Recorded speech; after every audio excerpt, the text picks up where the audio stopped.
家陪人家过生日啊？我不愿去陪他过生日，是因为去了以后，我不知道该说什么。尤其上官慧在场，不能闹，不能贫，不能随心所欲。那还不如让人家曾经的两口子踏踏实实吃顿饭呢。怎么了，到底？好像你这语气很感慨呀，还有无奈、伤感。小美，你们老说我不成熟，不像我这个岁数的人，说我像愣头青，我心里还挺高兴的，因为我就想活得随心所欲，我就想让我自己的心理年龄永远年轻。我干嘛要那么成熟啊？我干嘛要跟别人一样？我干嘛要按规定去活着呀？可最近，我怎么自己怀疑自己了？小美，你告诉我，我追求的，我想要的那种活法，难道真的错了吗？没有，没有。坦诚地说，我喜欢你的不成熟，我喜欢你的固执，因为这样充满了热情。想做什么就去做什么的人，是勇敢的，是值得尊重的，并不是所有的人都可以这么勇敢。其实你的思想也改变了我，否则我不会有用300万买一张离婚证这种疯狂的想法。白志勇，你应该自信，你不应该去改变。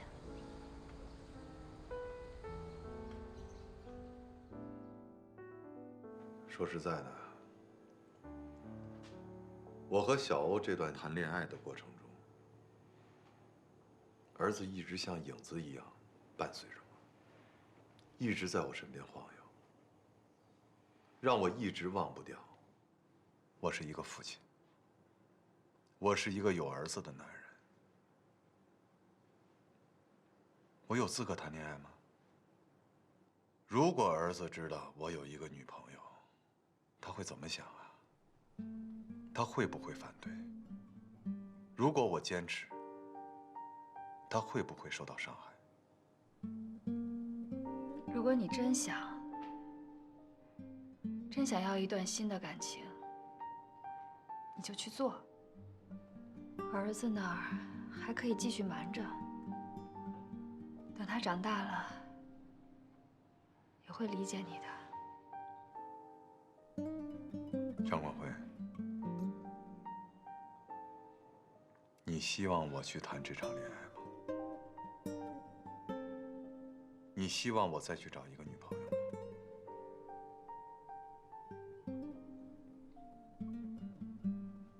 还是的，其实你心里也难受，不自在，吃醋。所以啊，我们都是俗人。我做不到完全的不管不顾的、没心没肺的超脱和超越。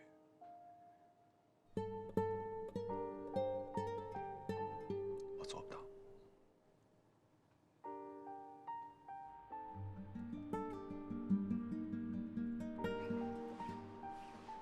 这么晚怎么又来了？我也没别的地方去啊，在家睡不着，熬鹰。一个人喝酒又没劲，到你这儿喝杯酒，催眠。看来你们仨是很难再凑齐了。是啊，黄九恒策划去加拿大看他女儿，蓝天瑜和上官慧又要回老家看他儿子。我这一个人的日子啊，长了去了。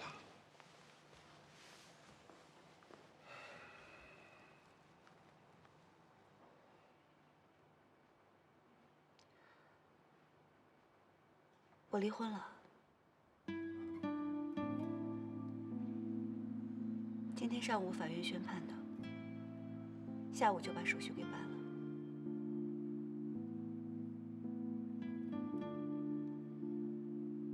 我单身了，好轻松啊！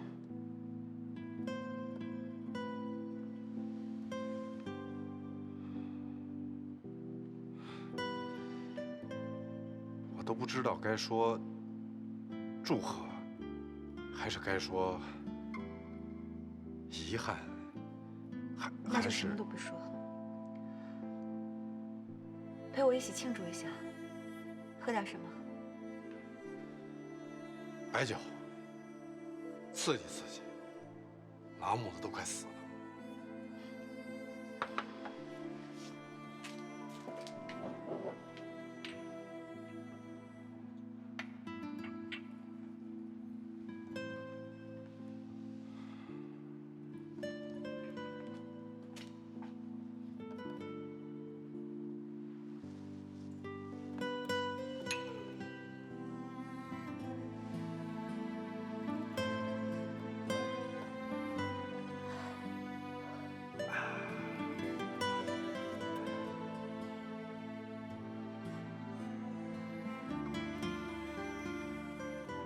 离了，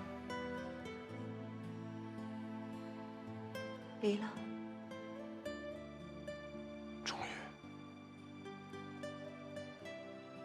自由了。终于自由了。真正的自由了。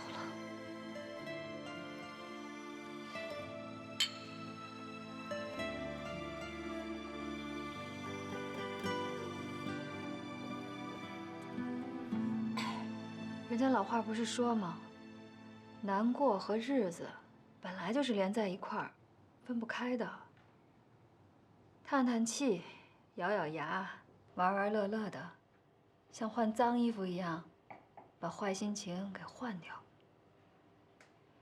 洗个澡，睡个觉，再一睁眼，郁闷就比之前少一些了。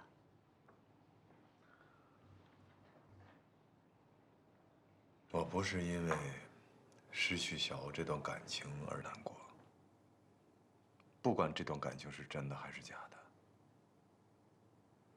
更不会因为你之前的出轨而郁闷。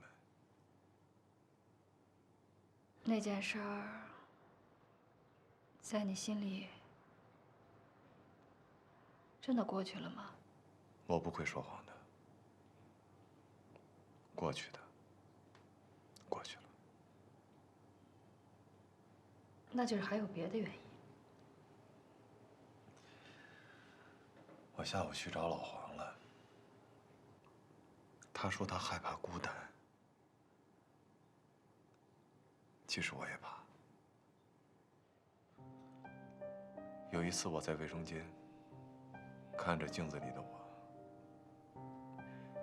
镜子里的自己比我想象的要苍老得多，眼睛里全是不开心。我不服啊！我不信，我怀疑。不瞒你说，从那之后我经常照镜子，可每一次都一样，真的，每一次都一样。镜子里的我永远比我想象的要苍凉，要沮丧，要不开心。后来我甚至都会想，万一哪一天你从这里搬走，万一哪天我得了重病，万一我来不及打120或者999，我就这么孤单的死在这个房间里了，真他妈悲哀。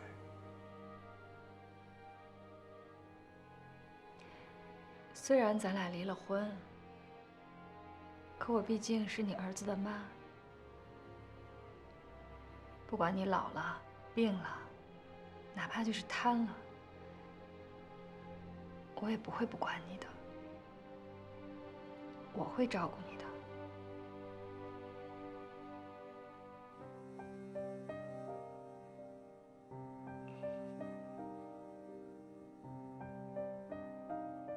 谢谢。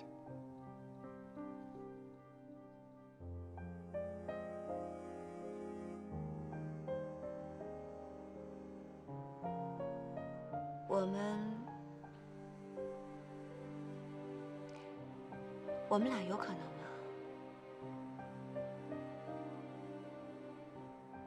我们俩有可能吗？又问回来了。我明白了。小美，不是因为惊讶，我是不敢。你给我点时间，让我好好想一想。我明白，你怕再一次伤害到自己。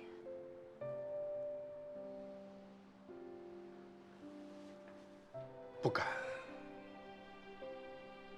是因为我以为我活明白了，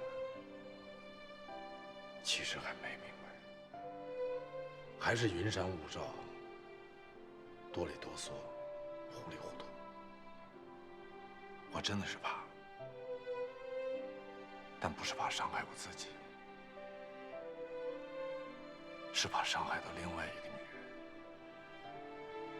不敢是因为你和景雅的婚姻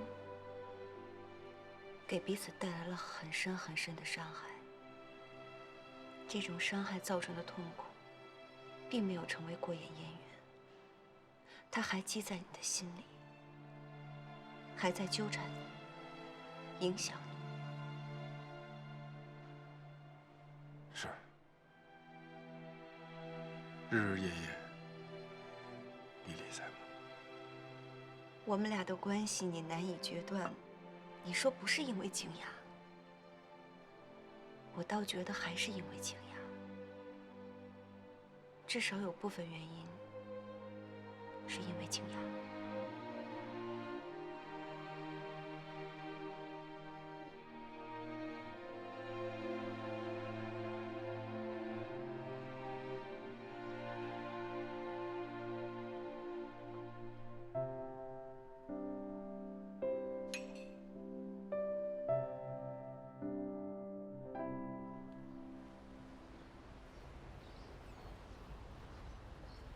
咱们仨刚认识的时候，热热闹闹、热气腾腾的疯玩疯折腾。现在想起来，好像是很久很久以前的事儿了。是啊，现在热热闹闹、热气腾腾没了，只剩下无精打采、垂头丧气了。老白，你真的动摇了吗？过去老黄反对你的时候，我犹豫的时候，你总是信心满怀地说：“跟着舒坦走，紧抓住我的手。”你的手呢？手伸不出去了，因为你伸出来，不知道该抓什么，不知道该抢什么。能抓到手里的新鲜东西，你又不敢确定，它会不会把你刺伤、烫伤、炸伤？那就回头吧，老白。反正我已经回头了，不跟你们一块儿瞎折腾了。简单点儿、朴实点儿的日子，其实挺好。找个媳妇儿，成个家，老婆孩子热炕头，炖个白菜，烧个豆腐，热热闹闹、温温暖暖的，真的挺好的。我不是不想过那种日子，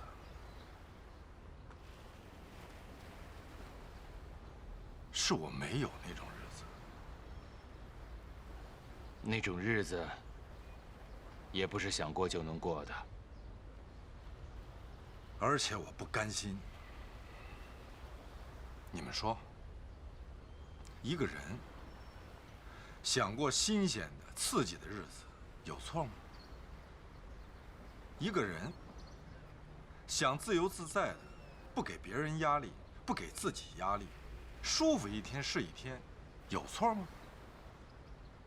一个人，一个大活人，一个受了生活伤害的人，郁闷、难过、委屈了，想改变一下，有错吗？一个人不想受家庭纪律的捆绑，想轻轻松松、潇潇洒洒的活到老，爬进养老院，这种想法有错吗？错是没错，可是这种日子有吗？没有，因为你是一个人。应该还是有吧。肯定没有。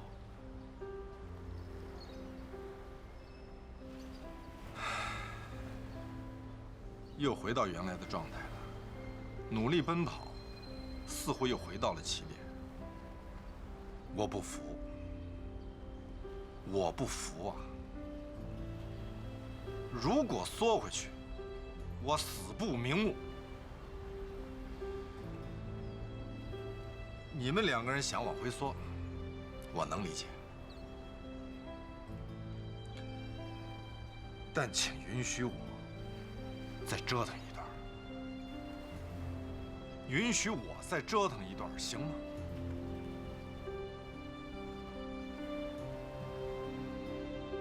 就当是给你们做一个反面教材。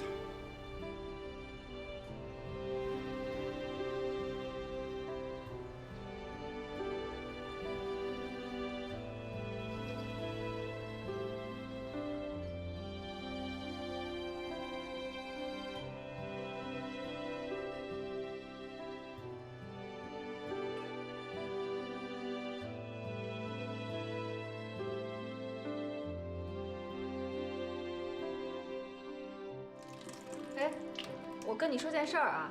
啊，下礼拜我可要出差了。你的工作不就是出差的工作吗？整天飞来飞去的，这还用跟我说呀？瞎客气什么呀？不是，我们航空公司啊，在海南新招了一批乘务员，请我啊去给他们做培训，当教员，要走整整1个月呢。哟，著名的乘务长要当老师了，要传帮带了，啊？哎，是不是能赚一笔啊？是，比我飞国际航班挣的还多呢。哎呀，我打算拿这笔钱，把咱家厨房里这个抽油烟机啊、灶台啊，都给它换换。啊，哎，我当老师我有经验，你啊，教这帮年轻孩子要有耐心。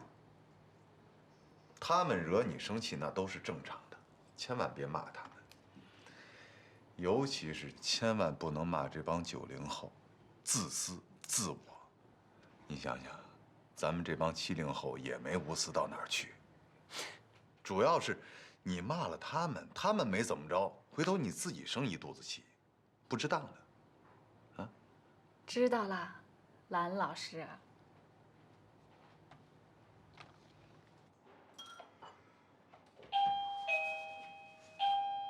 谁啊？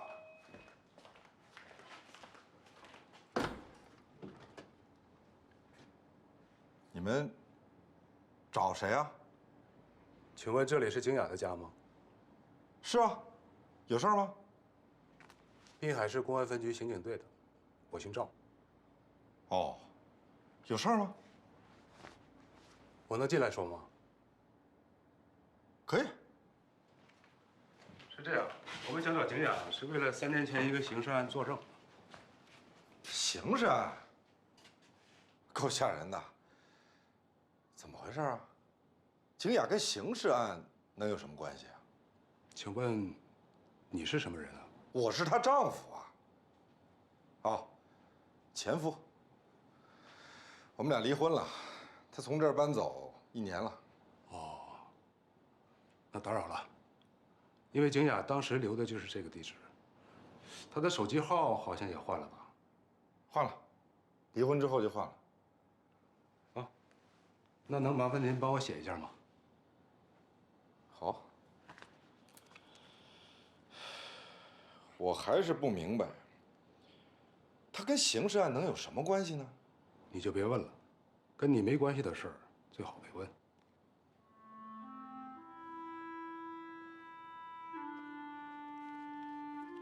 啊，好，谢谢，那不打扰了。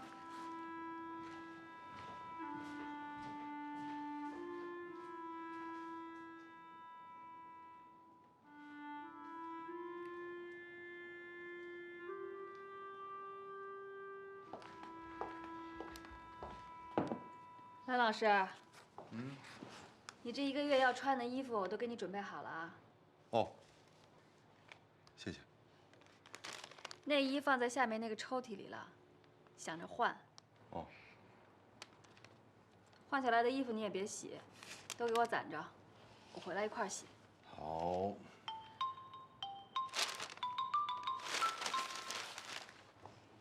哎呦，儿子。爸爸，干嘛呢？我陪你妈聊天呢。你妈不是马上要去海南当老师了吗？妈，到了海南记得给我寄点好吃的啊。你知道海南有什么好吃的吗？椰子、芒果。哟，行啊，儿子，你现在学问大了啊，都知道海南有椰子、芒果了。我以后就叫你蓝大学问吧。我学问不大，奶奶告诉我的。奶奶说我这叫现学现卖。现学现卖也行。那妈妈问你，最近学习怎么样啊？你老问我学习怎么样，我都烦了。现在都经济危机了，我要节省网费。不说了，爸爸妈妈再见。好，拜拜。拜拜。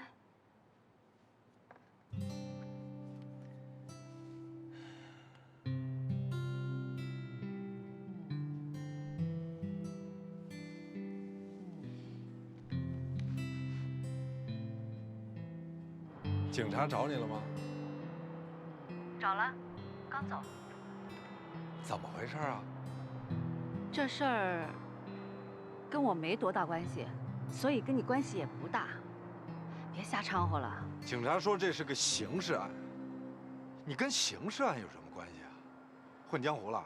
我算是一个证人，问了我一些情况，就这些。什么案子啊3年前，我们单位一个英国女专家，夜里在路上被抢劫，她反抗，被殴打致残。当时案子没破，凶手跑了。现在抓到凶手了，警察过来了解一下情况。哎呀，行了，跟警察谈完又跟你谈，我累死了。我还有一大堆工作要做呢，我先走了。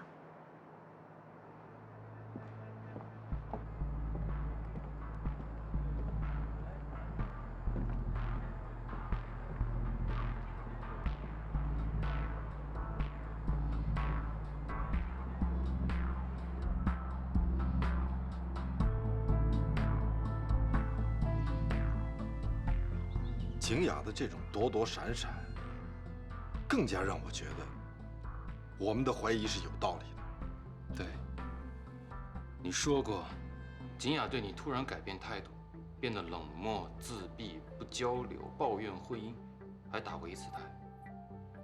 当时我们就怀疑过，景雅是不是出了一件什么事儿，导致我们俩的感情和婚姻破裂。那这个刑事案件，景雅说了，她就是个证人。可现在我老放不下这个事儿的是，这个时间跟景雅2年前对我的态度起变化的时间是一致的。巧合？不排除巧合的可能。正是因为有了这个巧合，我才又开始琢磨，我想不通的是，如果说3年前确实出过英国专家被殴打致残这个事件，景雅当时为什么不跟我说呢？这在他们公司也算是一个大事儿吧。而且景雅以前，她跟我是无话不说的。他是不是跟你聊过？你忘了？我脑子没这么笨吧？他肯定没跟我聊过，肯定没有。那我问你，那段时间，你们俩是不是已经有矛盾了？已经不聊天了？也就是说，有这件事儿，但是他没有心情跟你聊。这种可能有没有啊？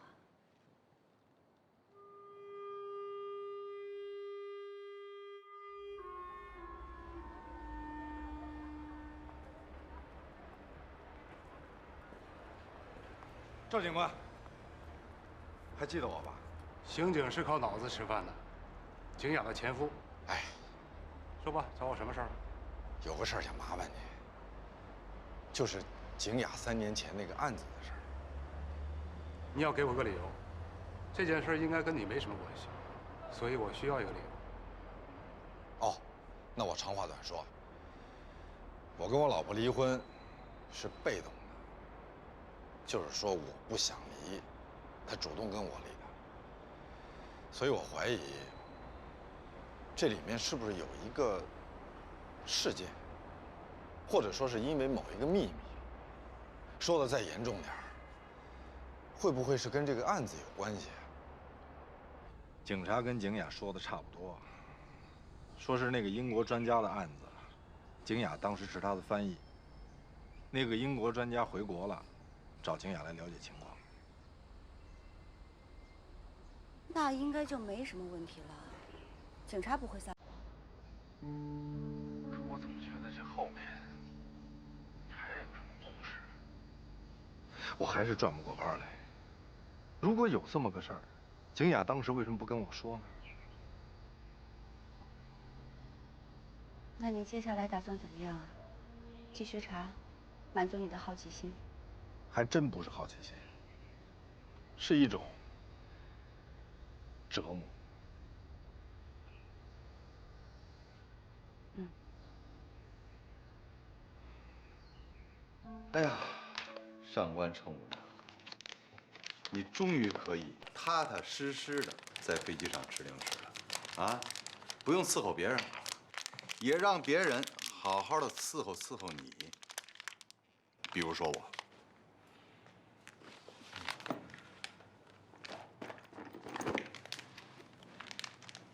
哎，你要干嘛？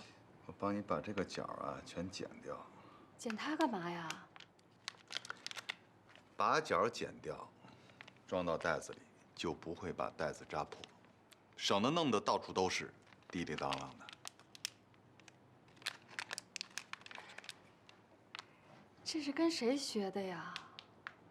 怎么变得这么细腻了？电影里学的呀。昨天晚上你睡着的时候，我看了个电影，现学现卖。你突然变得这么心细，我还有点不适应了。谢谢。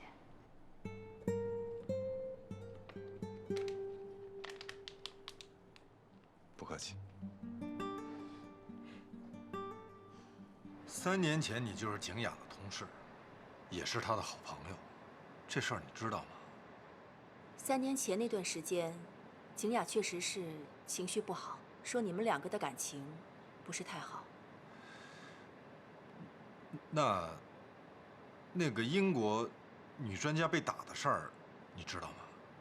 确有其事。3年前，我们单位有个英国女专家叫艾米丽。有一天晚上，她跟朋友出去喝酒，回家的时候碰到了抢劫，被那2个抢劫犯殴打致残。当时案子没破，凶手跑了。这就是我知道的情况。那我先去忙了。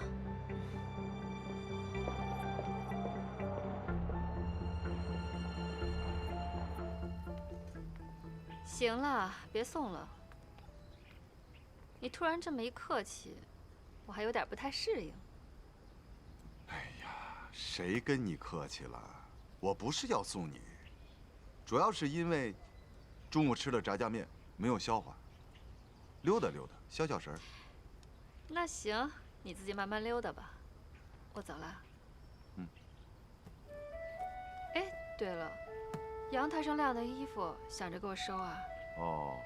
还有，你出门可千万别忘了带钥匙。哎呀，大妈，我知道了，我还没得老年痴呆呢。行，我走了。啊，一路平安啊！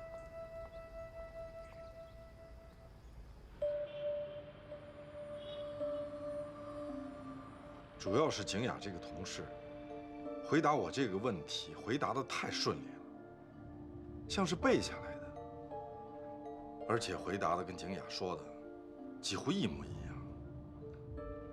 你现在是不是有点多心了、多疑了呀？看谁都像是在说假话。也许吧，我也不知道为什么。在景雅这个同事的眼睛里，我看到了撒谎的痕迹。能肯定吗？不能，能肯定就好了。老白，咱先暂停破案啊。我问你个问题：照说你跟景雅离婚了，看上去各自过着相安无事的日子，问你能不能跟景雅回头，你说不能。那为什么现在要再去追究3年前的这个事情，上蹿下跳的调查是为什么呢？我不是跟你们说过吗？我和景雅感情的破裂，就是因为3年前她的态度突然起了变化，这个变化造成了我们俩婚姻的死亡。我当时就死得不明不白。3年前到底发生了什么？我就是好奇。这份好奇心，我努力想往下压，可压不下去，就成了折磨。那要是有事儿，得是多大的事儿啊？多大的事儿，至于让警察都去撒谎？我觉得还是景雅，景雅是关键。无论真相是什么，一定都跟景雅有关。我不查，这不就真的成了一个充满疑点的悬案了吗？你凭什么认为警察和我的同事都在撒谎？因为我去找警察问，我觉得警察不会回答我，可是警察顺利地回答了我，还因为你的同事回答我的问题，回答得太熟练、太顺利了，像背下来的，所以我认为，警察和你的同事都在撒谎。我觉得有一个职业特别合适你。垃圾短信里不是有那种专门盯梢、跟踪、调查是否有第三者的婚姻侦探吗？你可以干这个。别转移话题，告诉我真相，否则我还去调查，我还去当侦探。告诉我真相。没有别的真相，我告诉你的都是真相。你到底要干什么？你无不无聊？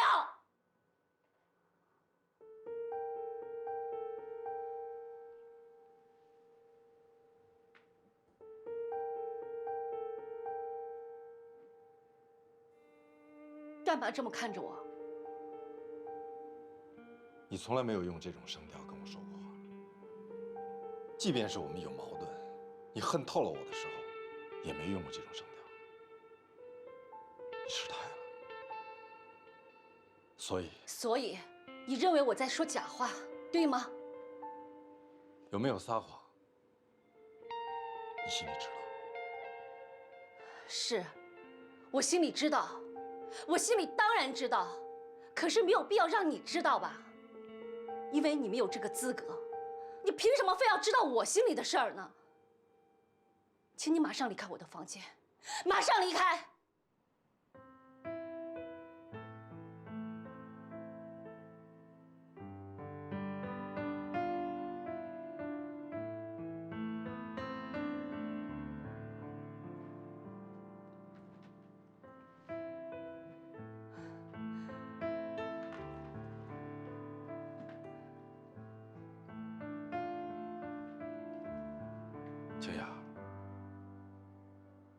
知道吗？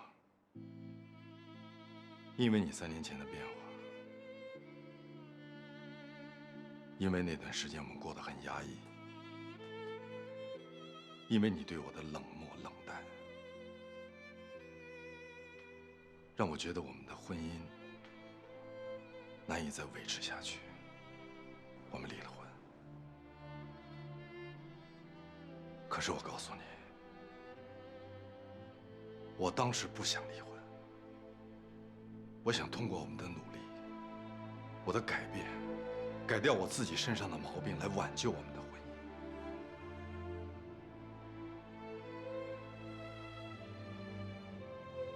还是你的坚持，你的冷漠，让我放弃了改变改造的机会。我以为你不再爱我了，所以我只能放弃。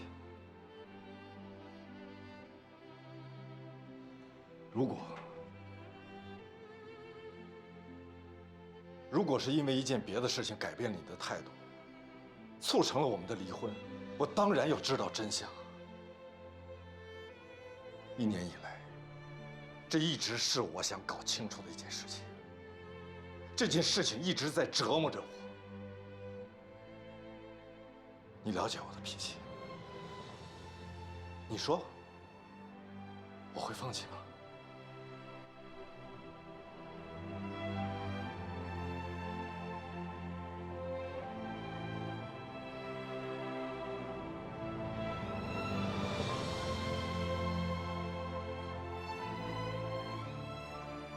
你的沉默，是不是已经回答了我？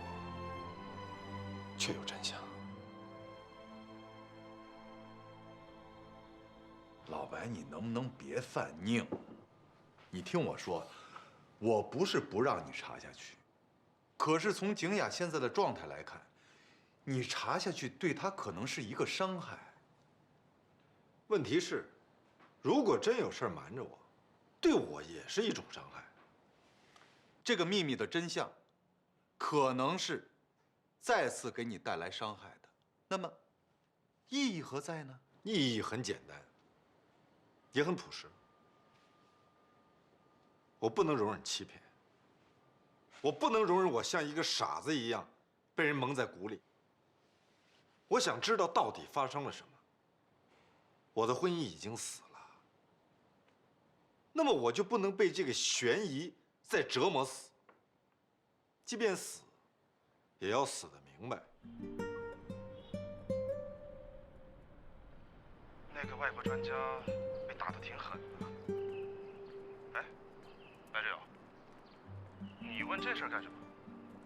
就是那2个抢劫犯不是被抓着了吗？警察来了解情况，找到我这儿来了。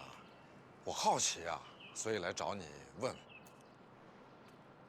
我记得当时那个德国专家被打得挺惨的，牙都掉了。哎，等等等等，你说什么专家？我们公司的德国专家呀。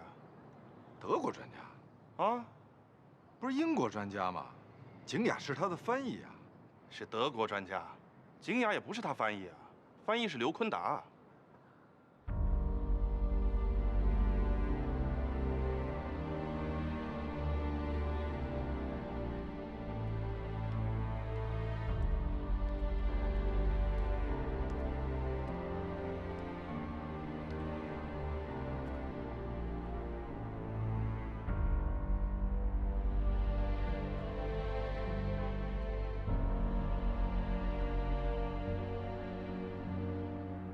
我去找了你的前同事刘坤达，你确实撒谎了。被抢劫的不是英国专家，是德国专家。景雅，你一句德语不会说，你怎么可能是他的翻译？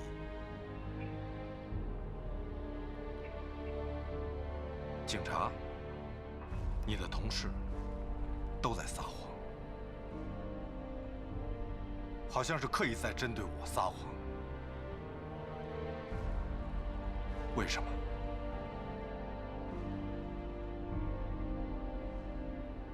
为什么要费尽心机设计这么一个圈套？为什么要历尽艰辛就瞒着我一个人？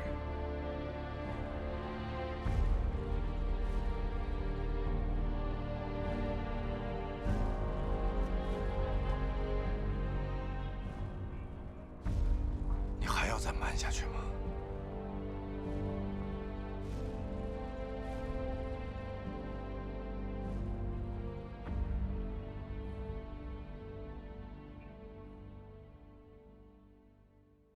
说吧。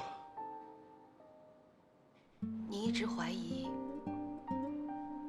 我3年前有一个秘密，对吗？对。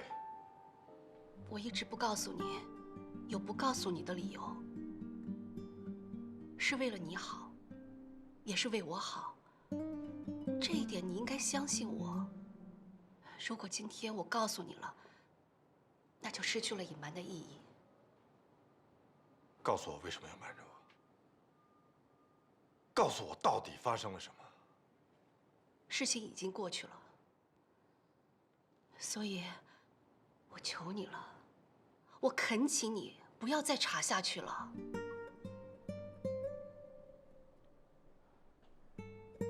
那就是说，我被欺骗了，对吗？静雅，我有心理障碍，我有好奇心，这点我承认。可刚才既然你说了，为了我好，那这件事儿就肯定跟我有关系。我想知道我为什么被骗，我想知道我是怎么被骗的，我想知道这件事情跟我们离婚有没有关系。否则我什么都干不下去，我的日子也过不下去了。你告诉我，如果你不说，我一定会继续查下去，直到查出真相为止。怎么一个人啊？白志勇呢？他有事儿。有事儿？不会是因为我离了婚，怕我追求他，故意躲着我吧？怎么会呢？你要是追他呀，他巴不得呢，他还不得乐死啊？他真有事儿，应该是家务事儿吧？不会撒谎就别编。嗯？他今天约了景雅谈事儿。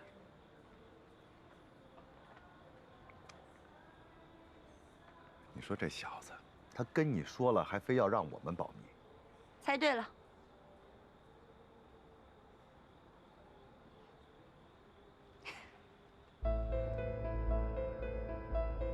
如果你不说实话，我不会让你离开我这儿的。我去找你的领导，找你的父母，找你所有的同事，让所有认识咱们的人都知道这件事儿。白志勇，你想干什么？狗急跳墙，这就是我想干的。我讨厌欺骗，我要知道我为什么被骗，这就是我想干的。我要知道真相。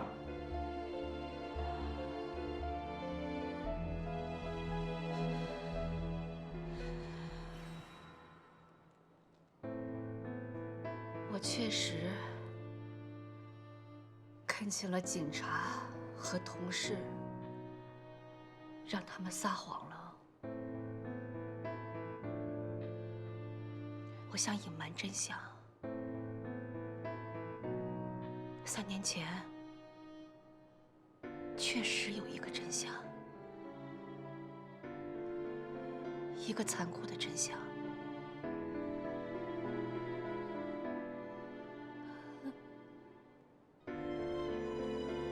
3年前，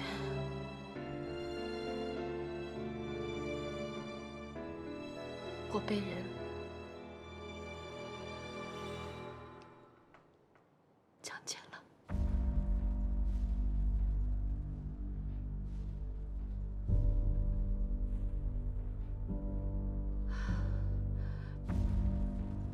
3年前的那个晚上，我加班很晚，我打电话让你来接我，你在打德州扑克，态度很不耐烦，让我自己打车回家。我下了出租车，在小区门口被2个人绑架，塞进一辆车里，开到了郊外。在车上，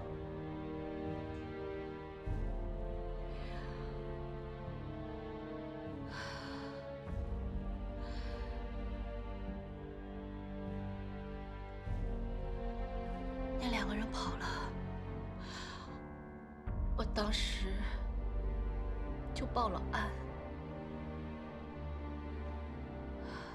从公安局做完笔录，已经是凌晨3点多。我回到家，你还在打牌。那天你彻夜未归，所以这件事你丝毫没有察觉。这2个强奸犯前几天刚刚被抓住，3年了，3年零3个月。我还清晰地记得那天晚上所发生的一切。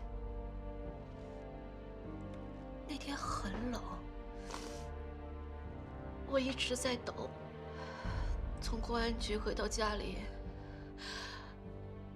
热水澡、2床被子，4个小时，一直到天亮，我才停止抖动。我曾经幻想这个案子永远都不要破，这样警察就不会来找我，我就不会再想起那天夜里所发生的一切，就会永远忘掉这件事情。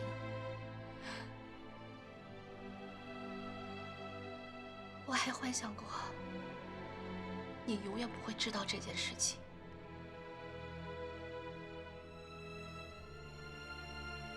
就不会有这样的面对面，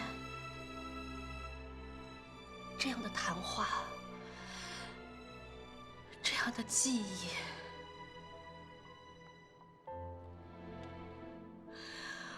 为什么？白世友，你为什么非要知道这一切？我本来不想告诉你这一切。你为什么要知道这些？为什么？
白日勇疯了，彻底疯了。怎么劝都劝不住，上刀山下火海的，非得查这事儿。要让他这么魔怔下去也不是个事儿。也不知道白志勇这事儿查到什么份儿上了。也不知道这个景雅到底发生了什么，真是挺吊我胃口的。但愿吧，但愿他能查明真相。查明真相，一定是好事儿吗？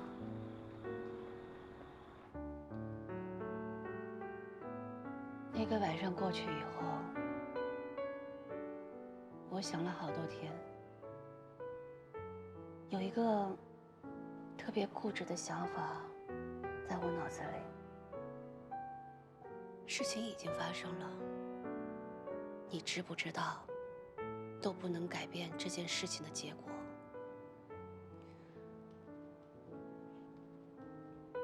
我不想两个人去承担这种痛苦和折磨，因为我知道，如果你知道了这件事，肯定会把自己折磨得难以自拔。仅仅是为了不让我痛苦。与其两个人受折磨，不如让我一个人来承担。这次抓到这两个人，我又恳请了公安局和知道内情的同事，这件事情要继续保密，尤其是不要告诉你，不要告诉我父母，否则这3年的保密就没有任何意义了。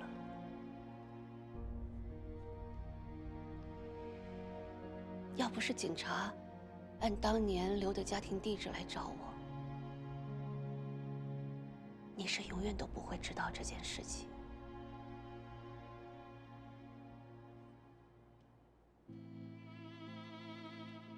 因为你的固执，因为你的倔，你还是知道了这件事。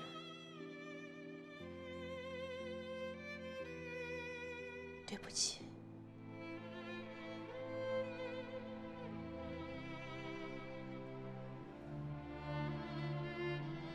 对不起。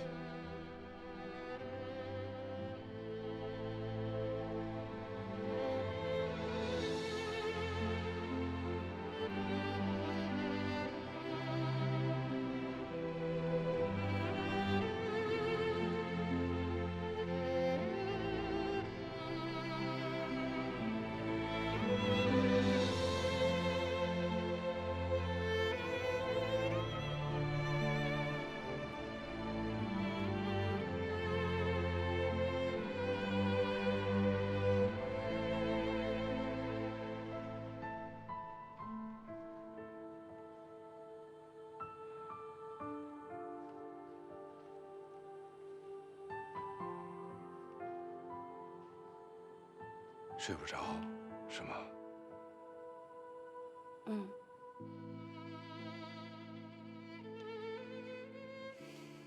天快亮了吧？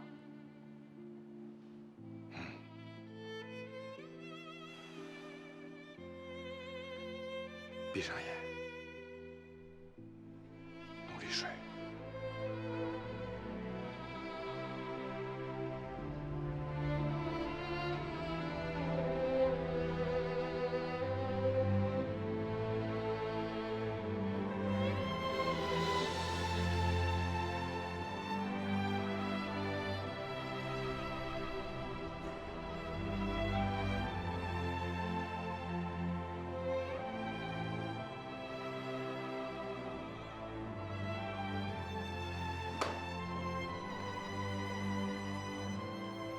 醒了，来吃早餐。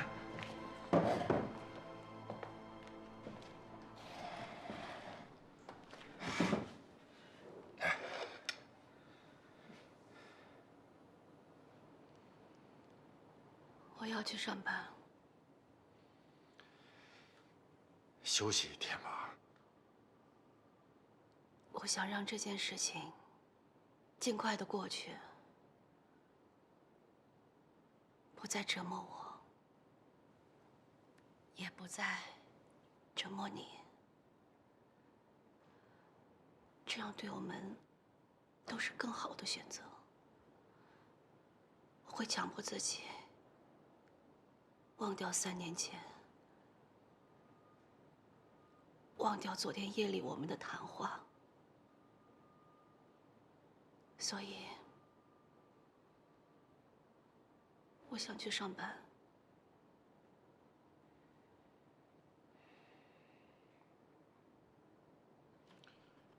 来，趁热喝。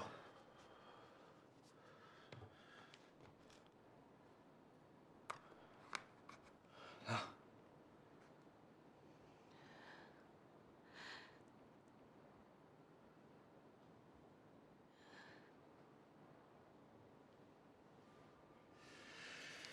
别哭了，快吃。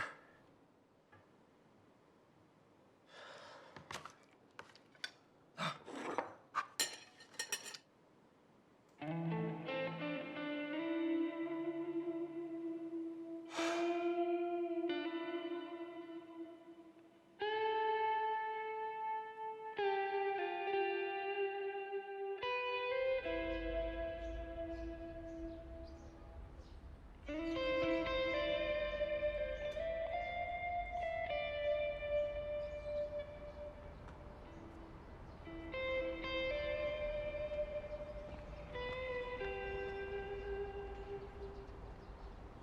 老白，你怎么坐在这儿啊？在等你。等我？我给你打电话，你关机。我知道你在上课，所以在这儿等你。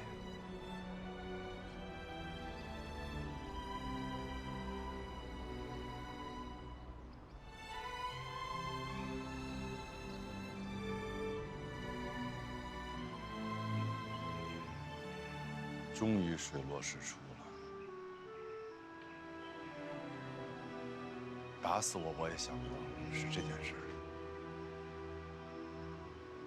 景雅，那么单薄的一个女人，心里竟然藏着那么一件大事儿，还瞒了那么久。人不可貌相。天雅说，她想让这件事儿尽快过去。谈何容易啊！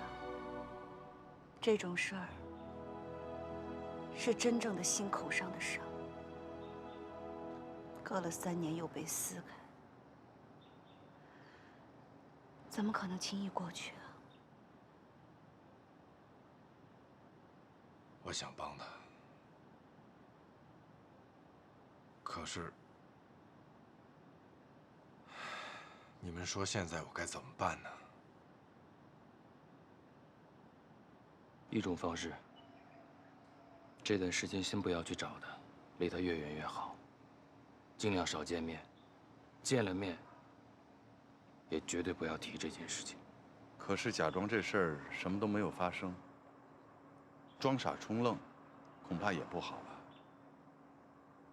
我倒觉得，应该勇敢面对这件事儿，手起刀落，以毒攻毒什么的。那就是另外一种方式。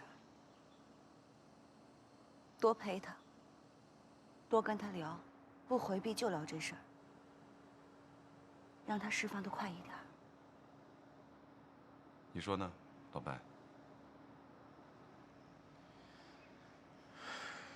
以我对景雅的了解，这件事不能藏着掖着，不能回避，否则反而会让她觉得更严重。我得去找她。去见景雅之前，把你的胡子刮掉。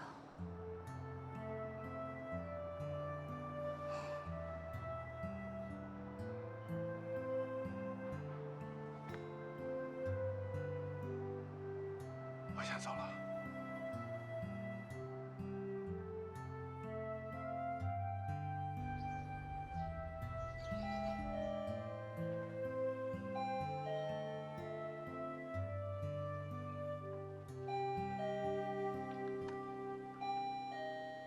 金阳，是我。开门，我知道你在家里。金阳。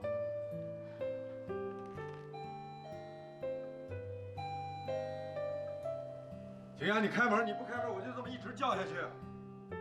金阳，金阳，你开门！我知道你在家里。你为什么不开门啊？你为什么不见我？我说了，我想让这件事情像没发生过一样，我想让这件事情尽快的过去，所以，我们还是尽量少见面吧。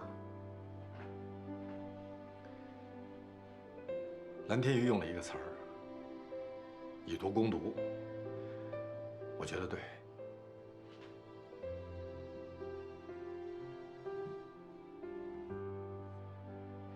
你不应该回避。想跟你直白的聊聊这件事儿，反复聊，不遮掩，聊累了，聊烦了，这样这件事儿才能过去的快一点。聊吧，看你这方式管不管用。那天晚上，因为我去打扑克牌，没能去接你。除了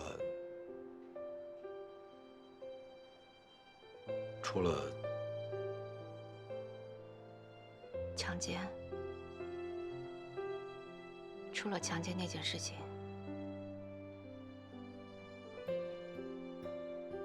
你既然不想藏着掖着，就不要回避这个词。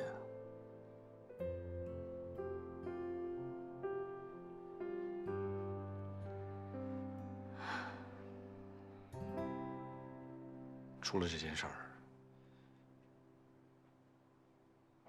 你心里是不是特别恨我？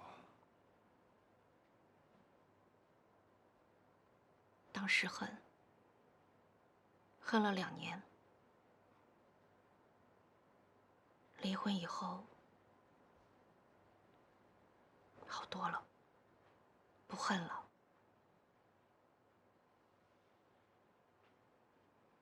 也正是因为这件事情，当初我才坚持跟你离婚。因为只有离婚，才让我觉得我报复了你，才能消除这种恨。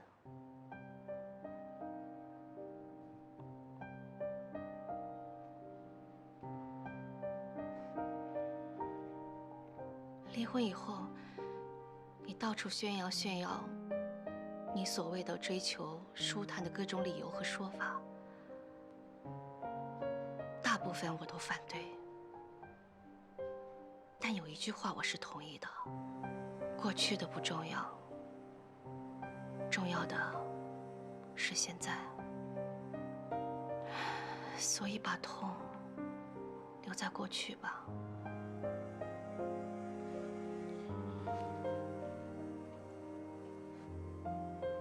小雅，对不起。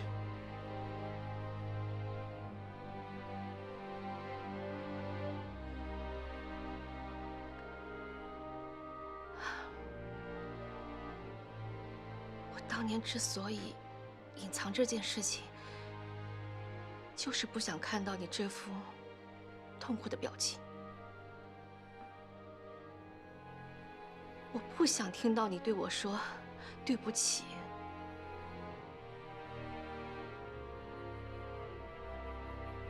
你那么骄傲，那么潇洒的一个人，说对不起3个字，我会难过。所以，我不想听你说对不起。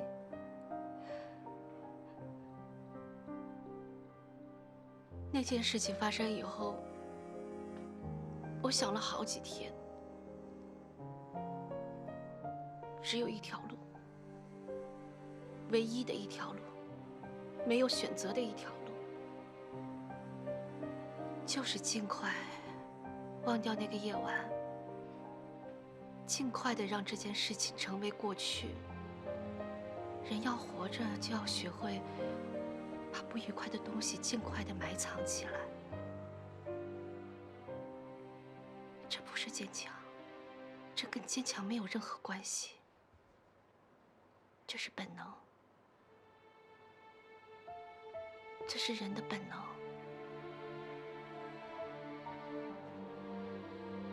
我已经把这件事情很深很深的埋藏了起来，只不过这一次又被挖了出来。但是我依然相信，它还是会过去的。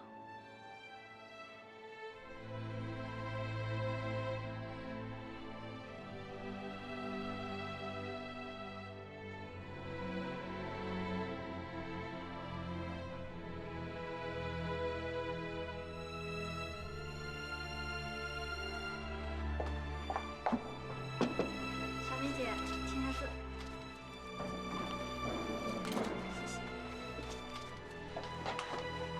姐，这个月的流水。哦，谢谢。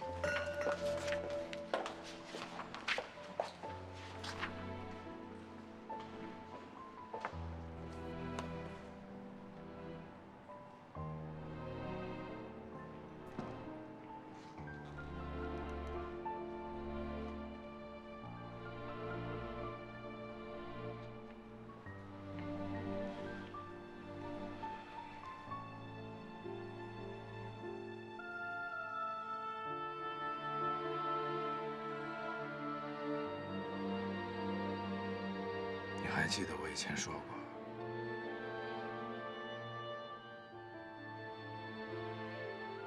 静雅3年前曾经打掉过一个孩子吗？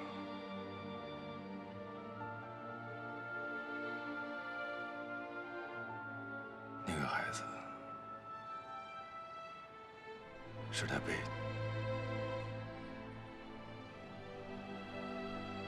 强奸以后3个月怀上的。孩子的父亲肯定是我，但当时他觉得自己身上脏，觉得对不起我，导致他最终做了流产。他不要这个孩子的理由，我想了无数次，可怎么我也没想到，竟然会是这样一个原因。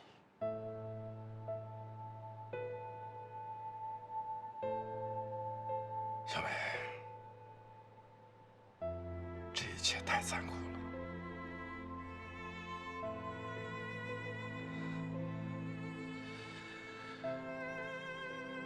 我感觉我已经没有了力气去面对，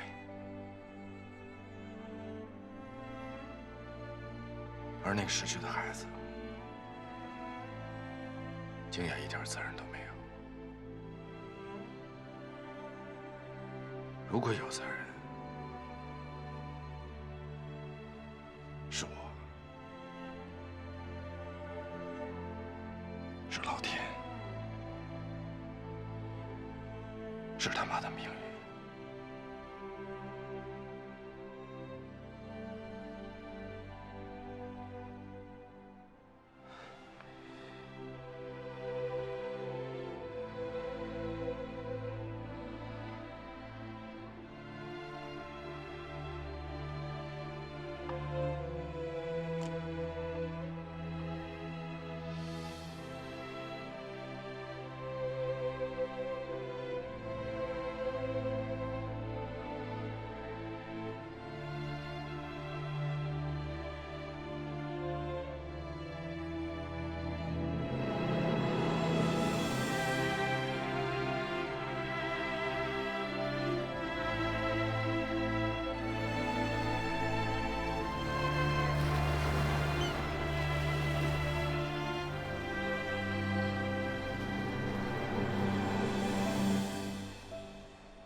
九红，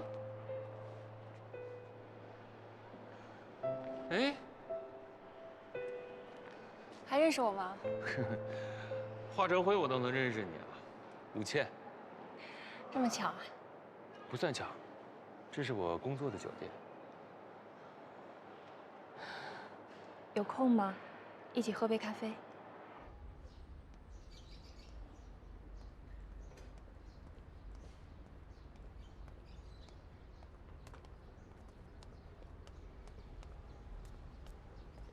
我知道你今天去法院作证，我想陪你去。公安局的同志已经安排得很周密了。我不放心，我还是想陪你去。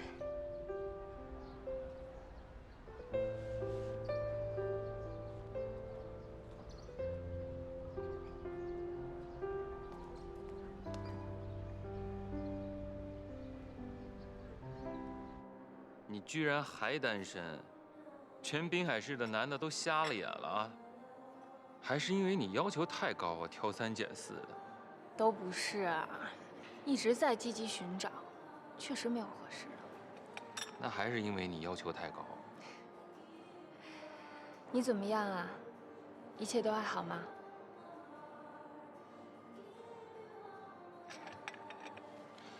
不太好。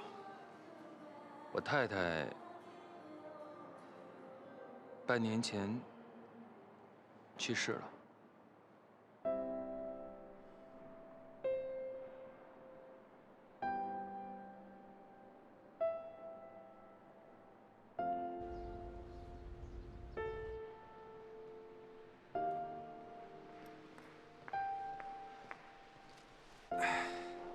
早上没吃饭，先吃点饭吧。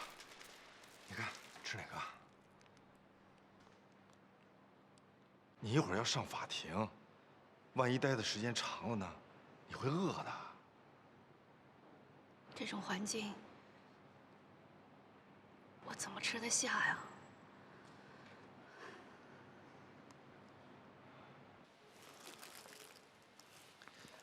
那儿有个休息室，我看了，那里边能吃东西。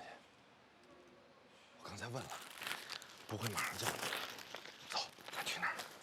哎呀，白志勇，你就别逼我吃了好吗？好，不吃。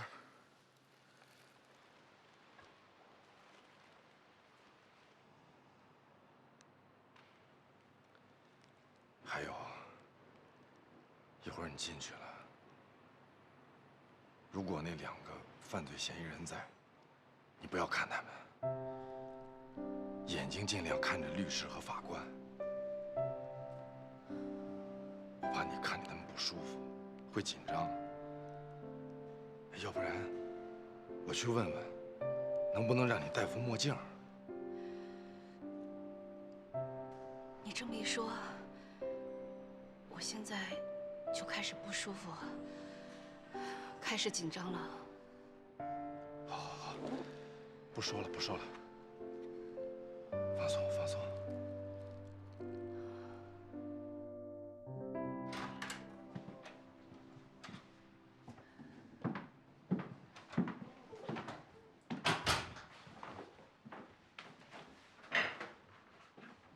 白志勇，我想跟你谈谈。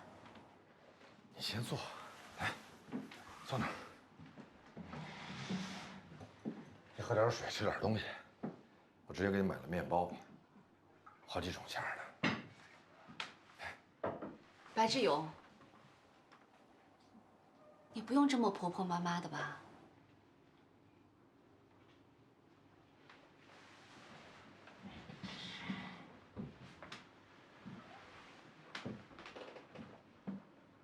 你不用像做了亏心事一样，小心翼翼的看我的脸色，像保姆对孩子一样的照顾。这叫以毒攻毒吗？这好像你一直在提醒我，你受了伤害，你受了伤害，你很惨。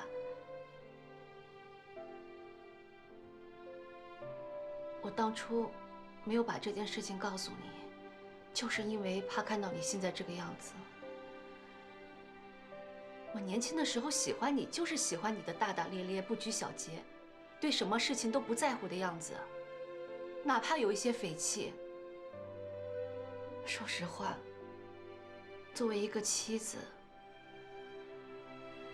我可能会有些怨言。可是作为一个女人，我很佩服你，也很羡慕你。白志勇，我求求你了，不要为了照顾我而改变自己，好吗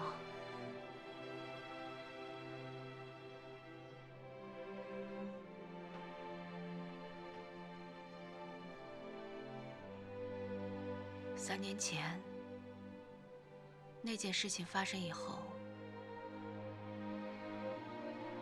我发现，人有的时候比自己想象中的要能扛事儿。那天晚上，我在公安局做笔录，我看到了很多的事情。一个年轻姑娘被抢劫，摔倒在人行道上，重度骨折。她紧紧地抓住男朋友的手，强忍着自己的泪水，强忍着疼痛，微笑着反过来去安慰她的男朋友。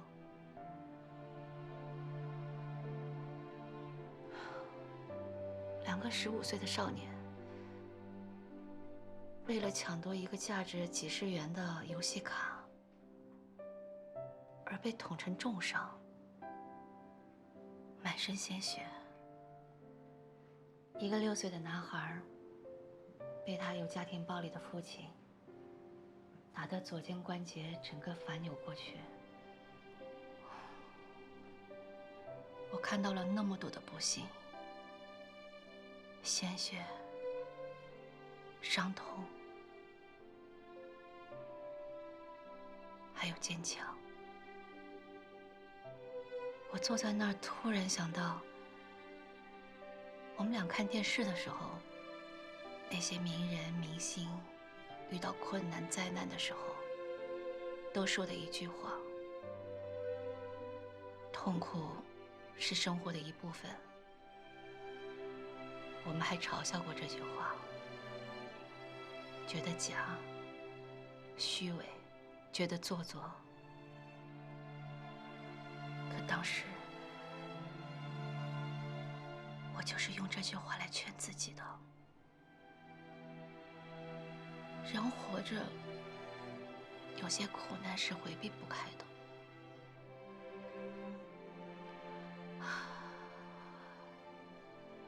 我一定要给自己迅速找个理由，让自己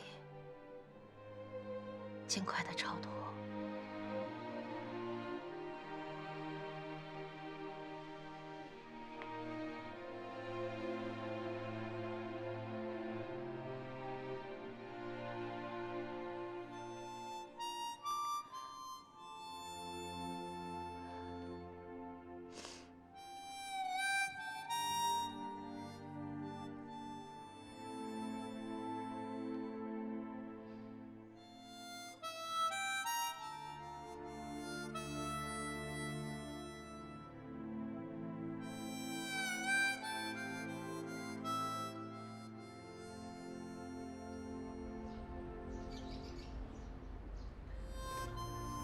我跟景雅谈了好几次了，每次都直言不讳，不回避强奸那件事儿。我觉得景雅好多了。看来这个以毒攻毒的方案还是对的。怎么了？这么看着我？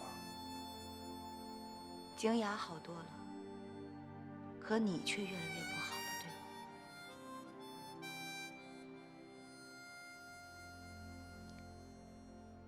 双眼迷茫，神情黯淡，说话无精打采的。你是不是还过不了这个坎儿？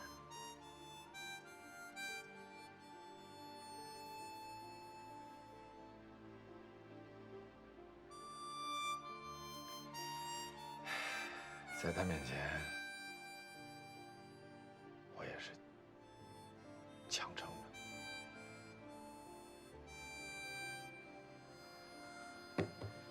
别想太多了，非要想，就想想景雅的坚强。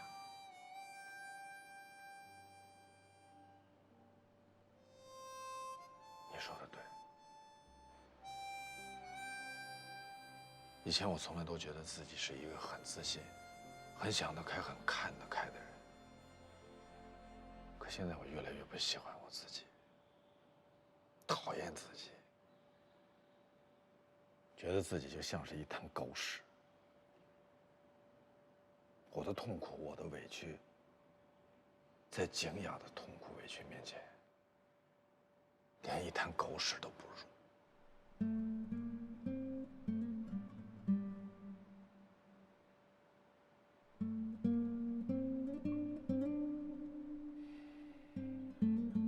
麻椒要磨成细粉状，还有收汁儿要注意火候，是吧？外边有人找，谁呀？不认识，一女的，长得还挺漂亮。